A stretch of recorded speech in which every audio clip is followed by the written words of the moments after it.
desierto. Puedes al gigante hacer caer, y un toque del favor de ti puede convertir un no en un sí. El Dios de lo extraordinario,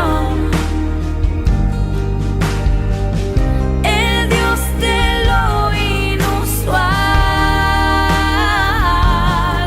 está a punto de hacer algo en este lugar, y mi corazón listo está. Lo recibiré, lo recibiré.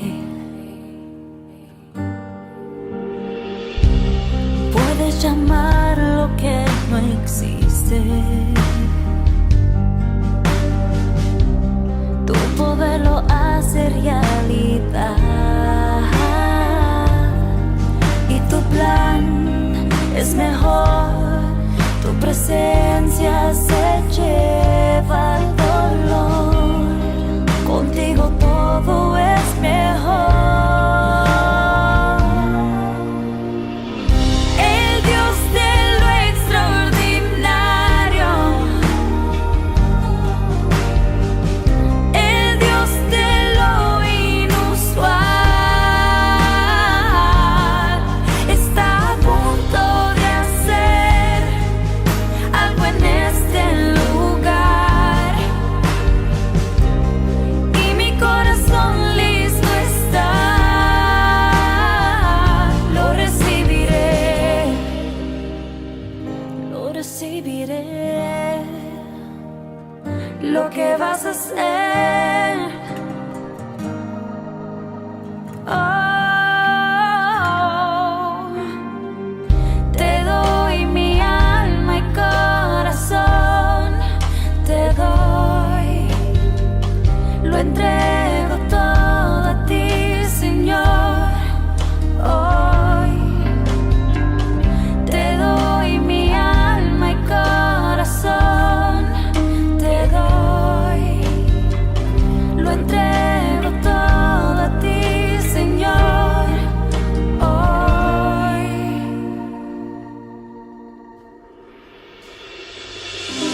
el Dios de lo extraordinario, el Dios de lo inusual, está a punto de hacer algo en este lugar, y mi corazón listo está. Lo recibiré, lo recibiré, lo recibiré.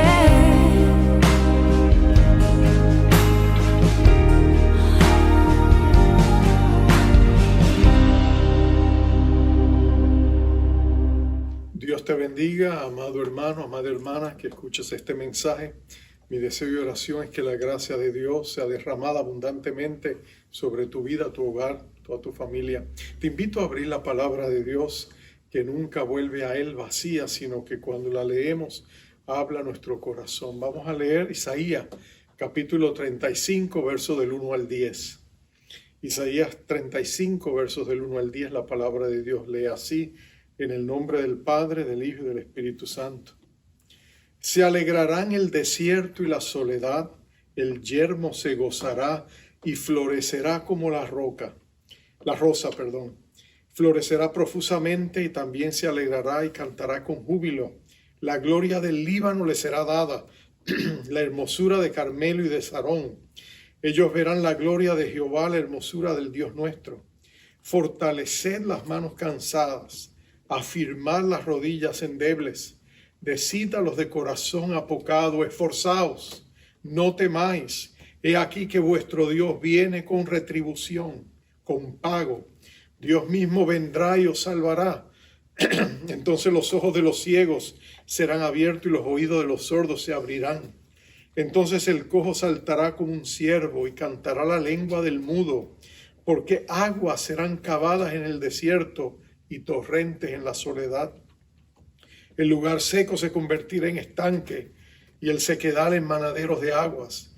En la morada de chacales, en su guarida, será lugar de cañas y juncos, y habrá allí calzada y camino, y será llamado camino de santidad. No pasará inmundo por él, sino que él mismo estará con ellos. El que anduviere en este camino, por torpe que sea, no se extraviará. No habrá allí león ni fiera subirá por él, ni allí se hallará para que caminen los redimidos. Y los redimidos de Jehová volverán y vendrán a Sión con alegría, y gozo perpetuo será sobre sus cabezas, y tendrán gozo y alegría, y huirán la tristeza y el gemido. Dios bendiga su palabra.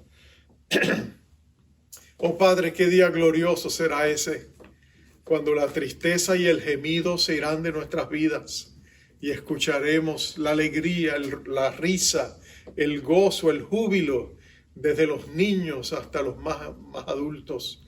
Ese día glorioso, Señor, está en nuestro destino, está en nuestro futuro, porque tú nos redimiste con la sangre preciosa de tu Hijo amado.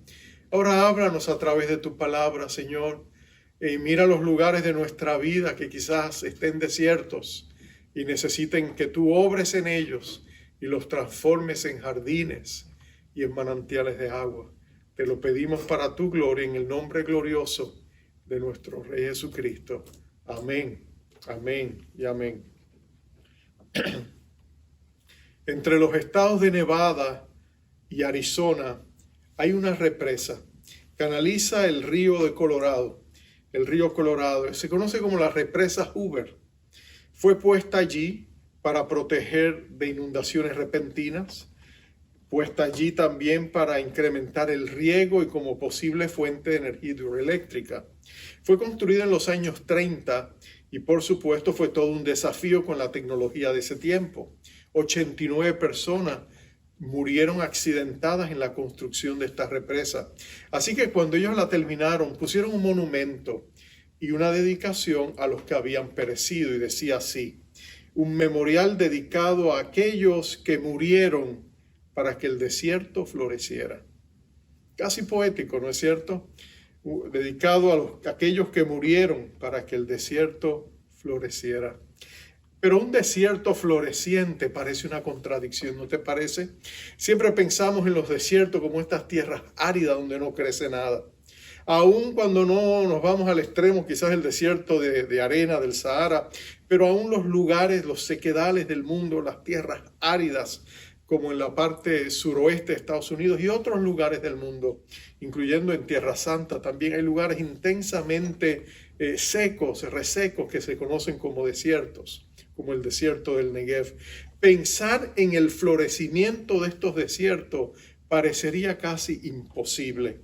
Y sin embargo, la promesa de Isaías 35 es que Dios, cuando su reino viniera sobre las vidas y sobre los países y las naciones y sobre estos lugares desérticos, Dios volvería a hacer florecer aún en el desierto.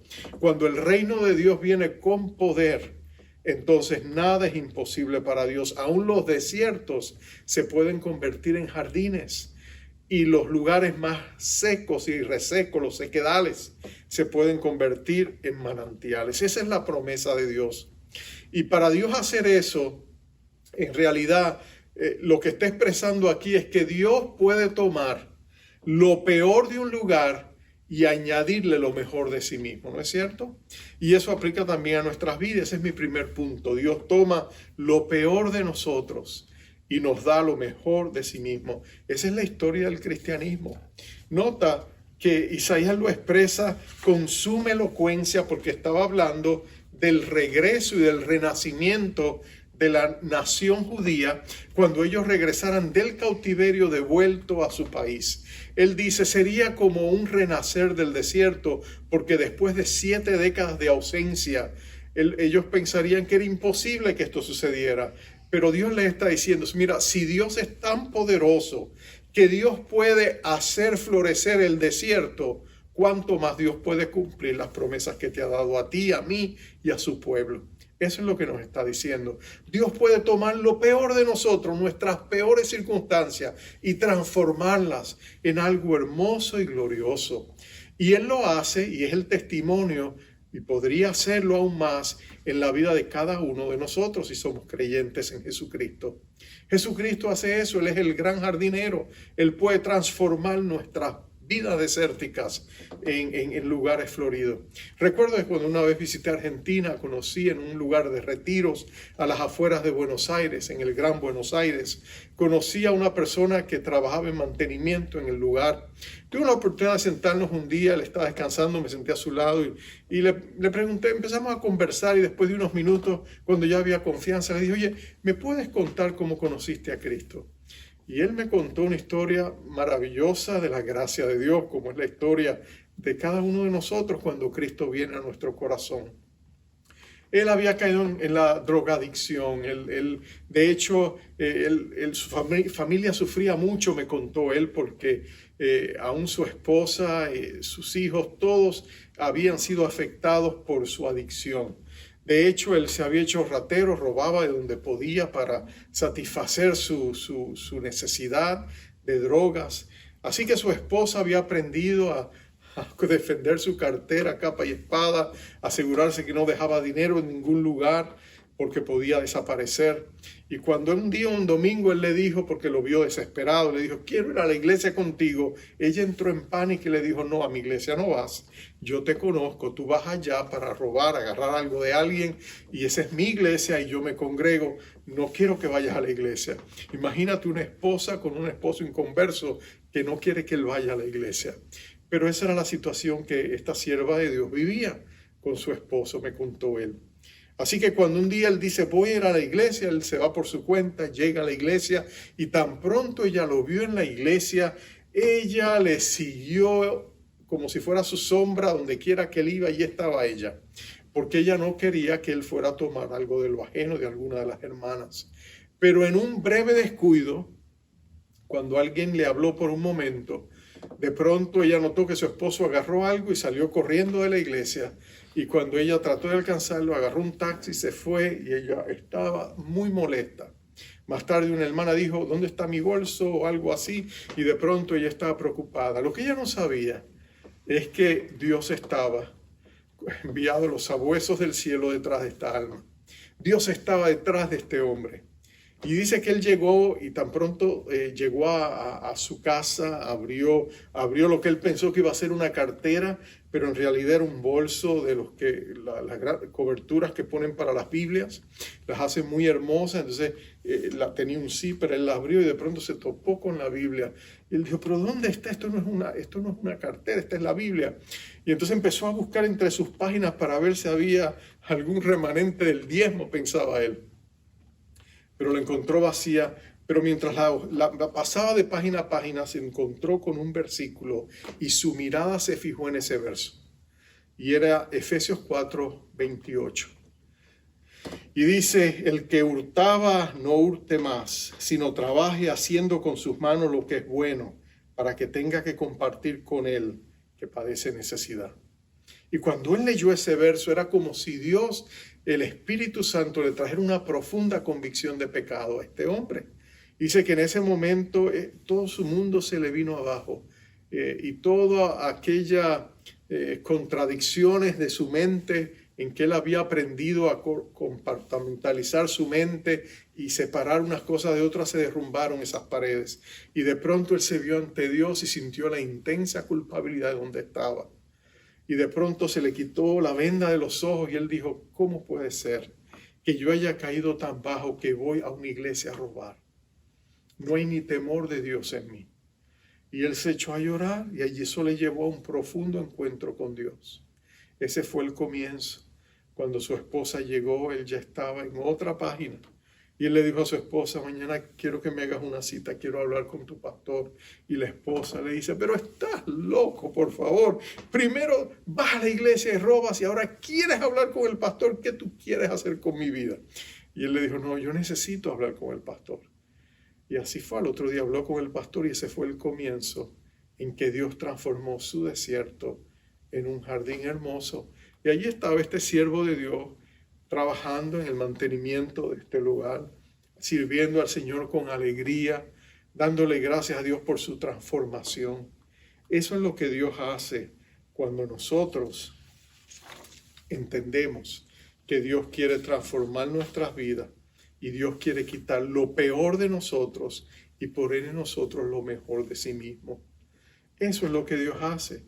Por eso es que cuando venimos a Cristo, Dios pone a su Espíritu Santo a morar dentro de nosotros, en nuestro espíritu, en nuestro corazón. Somos templo del Espíritu Santo, somos residencias, moradas del Eterno. Eso es lo que Dios hace con cada uno de sus hijos. Y cuando el reino de Dios viene sobre nuestras vidas, vemos sus efectos en esta profunda transformación. Me imagino que tú quizás puedas dar un testimonio de cómo tu vida cambió cuando Jesucristo vino a ti, ¿no es cierto? O has conocido a personas que han cambiado drásticamente porque Cristo vino y cambió sus desiertos en jardines floridos. Pero eso no es todo. Cuando el reino de Dios viene sobre nuestras vidas, dice Isaías, no solamente florece profusamente nuestros desiertos, no solamente se llena de alegría y cantan con júbilo y la gloria del Líbano, dice él, se manifiesta, la gloria de Jehová viene sobre esa vida.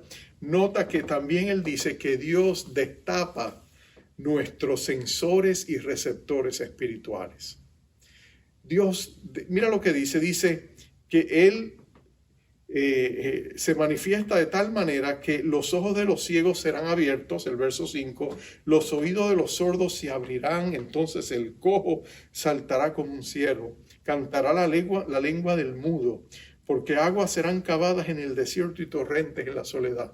Nota que en cierta medida Dios comienza a sanar nuestros receptores y sensores espirituales para capturar lo que Dios está haciendo alrededor nuestro cuando la gloria del Señor se manifiesta en nuestras vidas, en nuestros hogares, en nuestras iglesias. Eso es lo que Dios hace.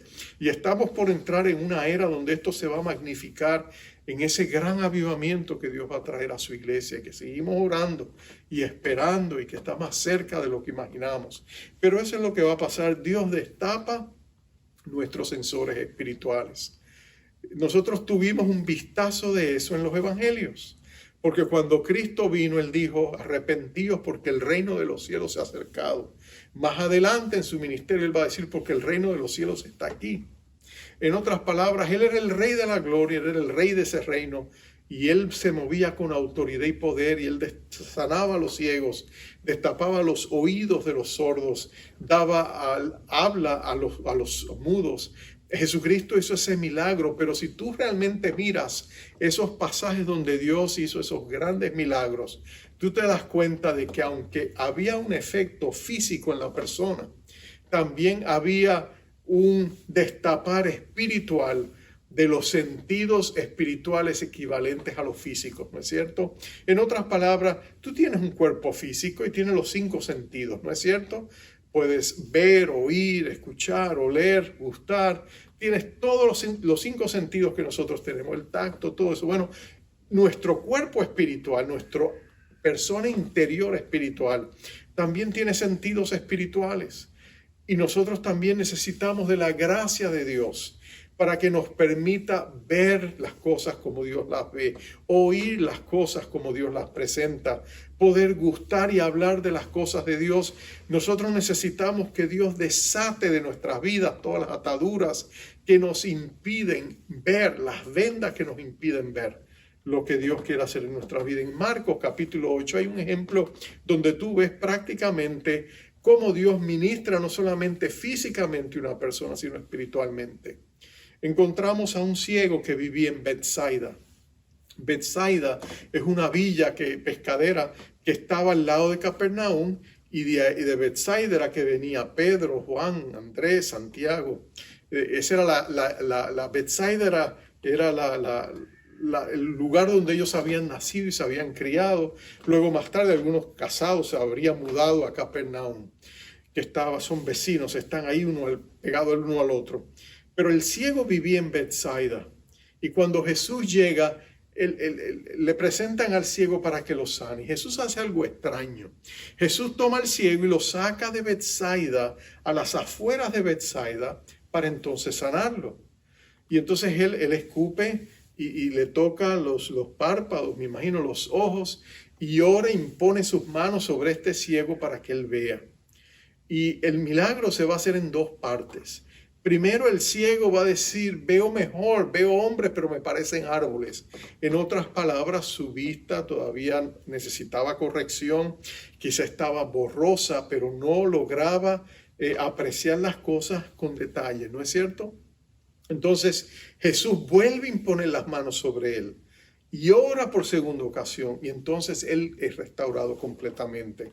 Algunos piensan que lo que este hombre necesitaba era un milagro creativo, como puede suceder con personas que han nacido ciegas de nacimiento. A veces le hace falta un componente vital en el ojo, y Jesús en ese momento lo creó y por eso fue la segunda fase de este milagro, ¿no es cierto?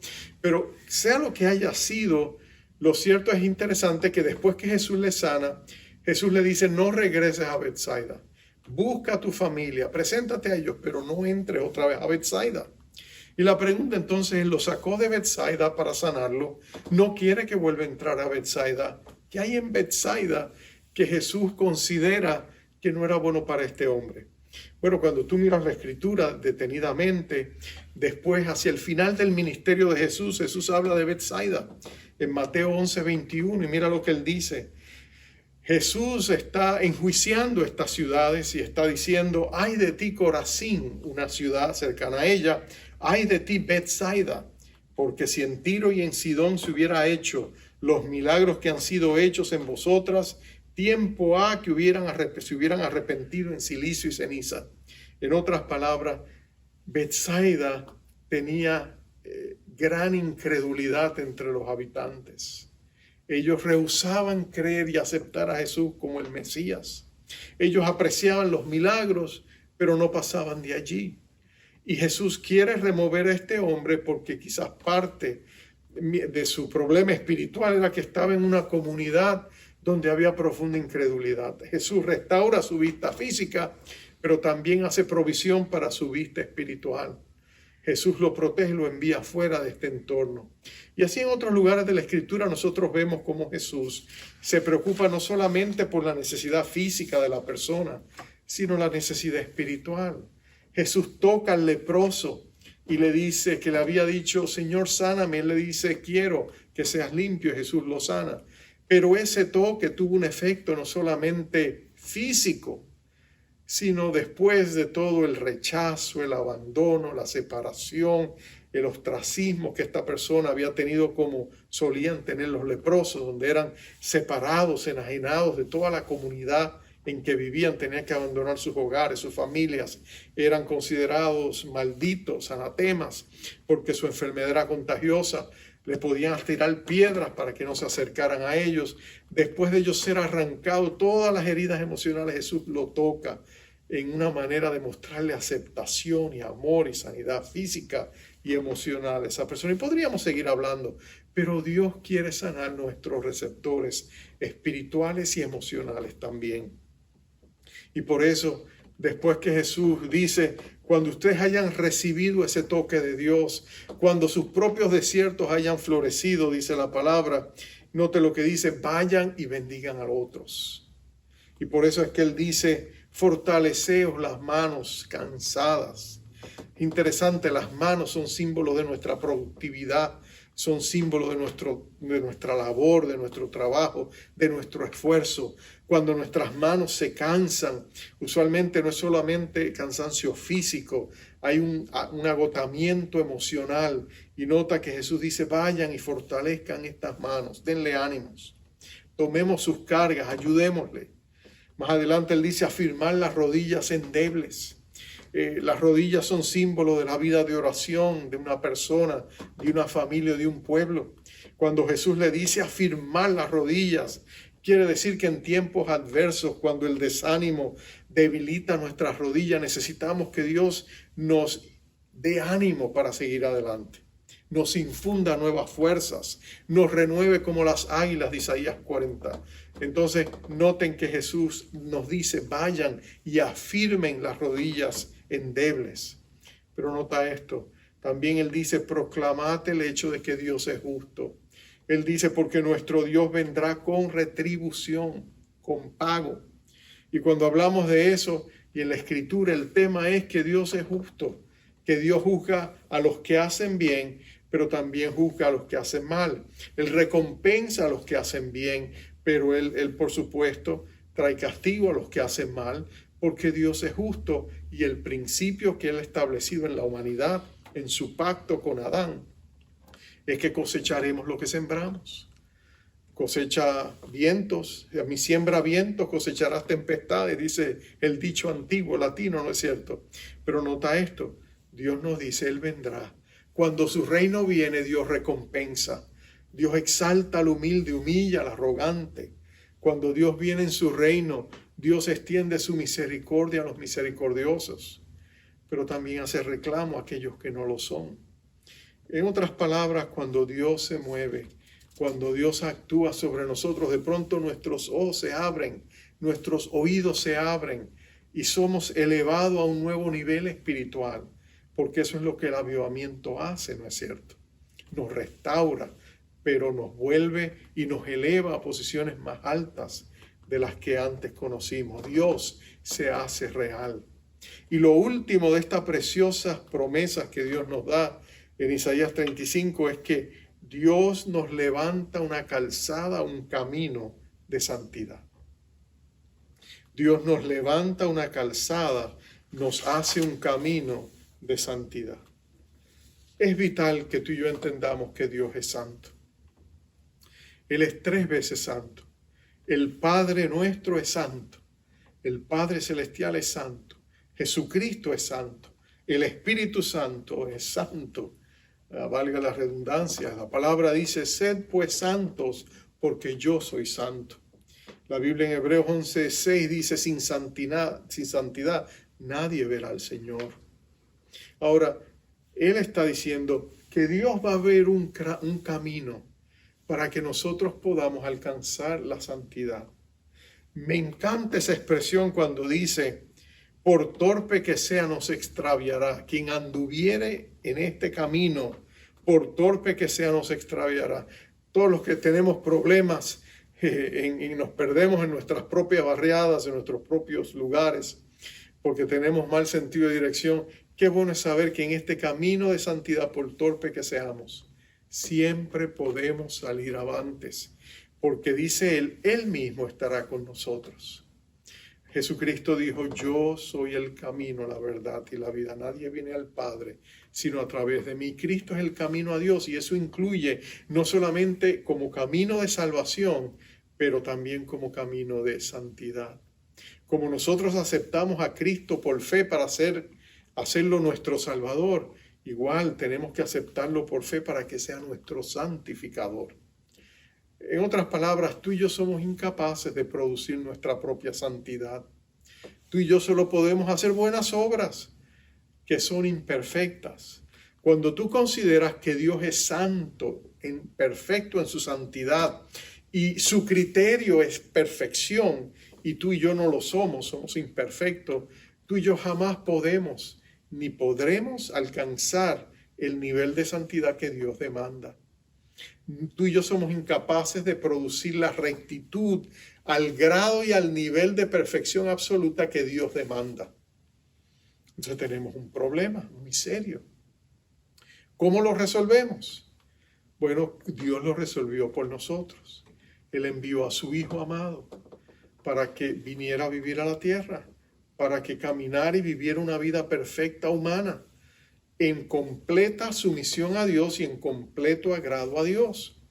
Y es su rectitud, es su justicia, la calidad de ser justo, es su rectitud o su justicia, su piedad, la que nos es imputada a nosotros cuando venimos a Jesucristo.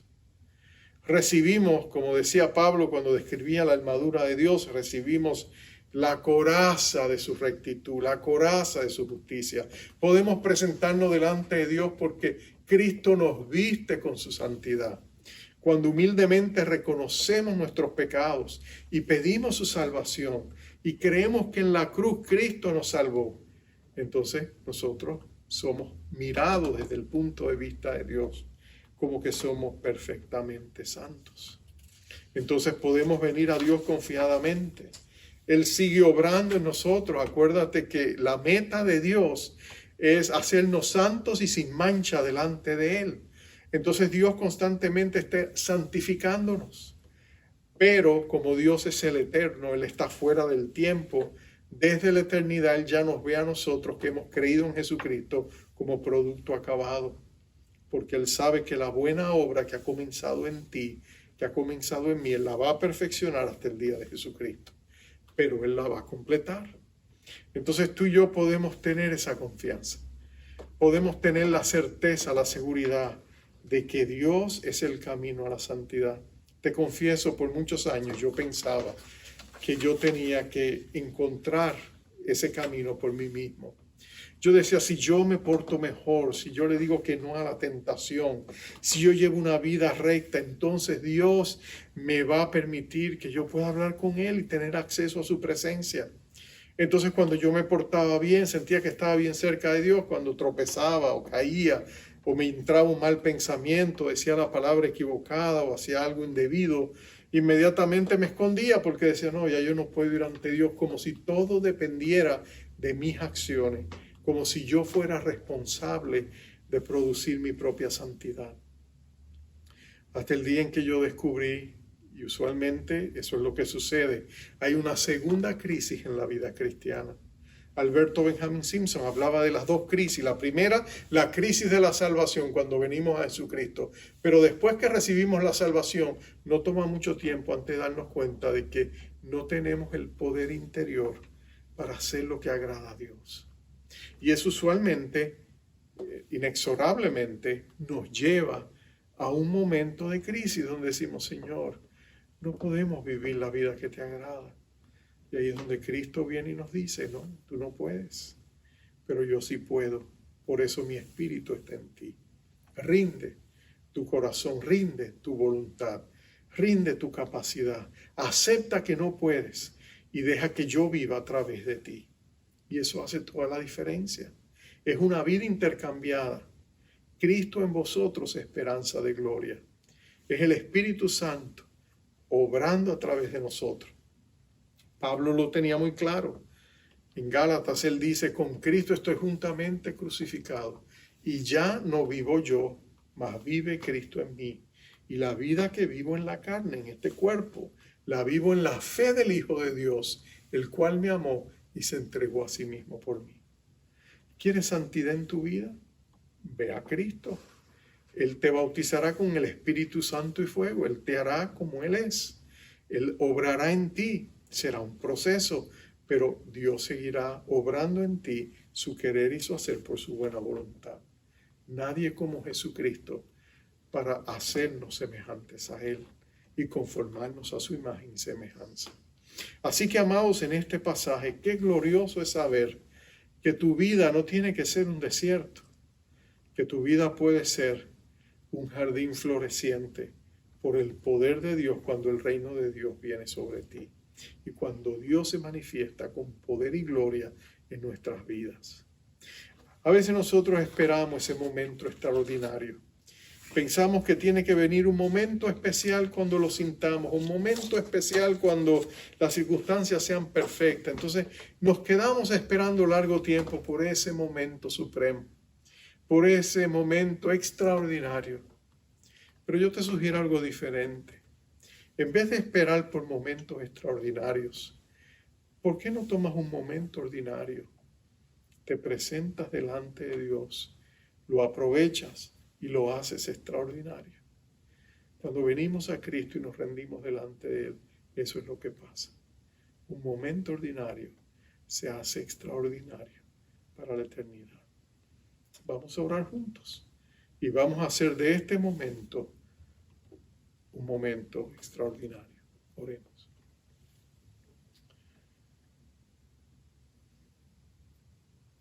Padre, qué precioso es poder venir delante de ti y reconocer que tú eres el Rey de la gloria, el Rey de la eternidad. Nadie como tú para hacer lo imposible. Tú transformas nuestro desierto en un jardín florido, oh Dios. Señor, quizás hay aspectos de la vida de cada uno de mis hermanos que necesitan esos manantiales de agua de vida. Quizás su matrimonio es un desierto, o quizás su vida personal es un desierto, o su lucha con el pecado es un desierto, o quizás es su servicio a Dios o su ministerio. No importa lo que sea, venimos a un Dios maravilloso, un Dios que puede hacer más allá de lo que pedimos o entendemos, según el poder que Él ha puesto en nosotros. En esta hora traemos a ti nuestro desierto, Señor. Presentamos nuestro desierto. Ahí donde estás, preséntale tu desierto a Dios. Dile, Señor, con esto es que no puedo luchar. Esto es lo que me vence a cada vuelta. Esto es lo que no puedo superar. Señor, ten misericordia. Cambia mi desierto en jardín florido. Cambia mi sequedal en manantial, oh Dios. Venga sobre mí tu reino. Venga sobre nuestras casas tu reino. Venga sobre nuestra iglesia tu reino con poder y majestad. Y venga y traiga todo lo bueno que el reino de Dios trae cuando viene. Salvación, liberación, empoderamiento. Oh Señor, sanidad. Venga sobre nosotros tu reino. Lo recibimos por fe y te damos gracias, amado Jesús, que tú todavía caminas entre nosotros y cumples tu promesa infalible de que estarías con nosotros todos los días hasta el fin del mundo. Así que obra en nuestros corazones, te rendimos nuestro corazón, nuestra alma, nuestro espíritu. Lo ponemos delante de ti, te pedimos, oh Dios, cambia en nosotros lo peor de nosotros y pon en nosotros lo mejor de ti mismo. Para la gloria de tu nombre, en Cristo Jesús te lo pedimos. Amén, amén y amén. Amados, espero que Dios use esta palabra, esta buena palabra, para bendecirte y animarte. Ahora te envío con la bendición acostumbrada. Jehová te bendiga, te guarde. Jehová haga resplandecer su rostro sobre ti y tenga de ti misericordia. Jehová alce sobre ti su rostro y ponga en ti paz. Bendiciones. El mundo busqué y no pudo llenarme. Ningún tesoro que pueda ganar me saciará. Mas llegaste tú, me diste vida nueva. Cada deseo se cumplirá aquí en tu amor.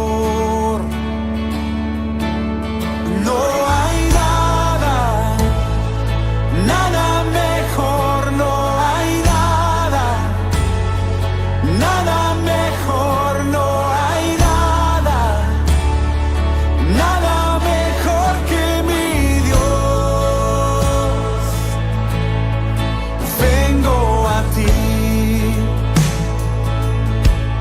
sin miedo y sin reservas. Cada fracaso has visto, Señor, y aún tu amigo soy. Porque el Dios de los montes es el Dios de los valles. No hay lugar que me pueda alejar de tu gracia y amor. No hay nada, nada mejor.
nada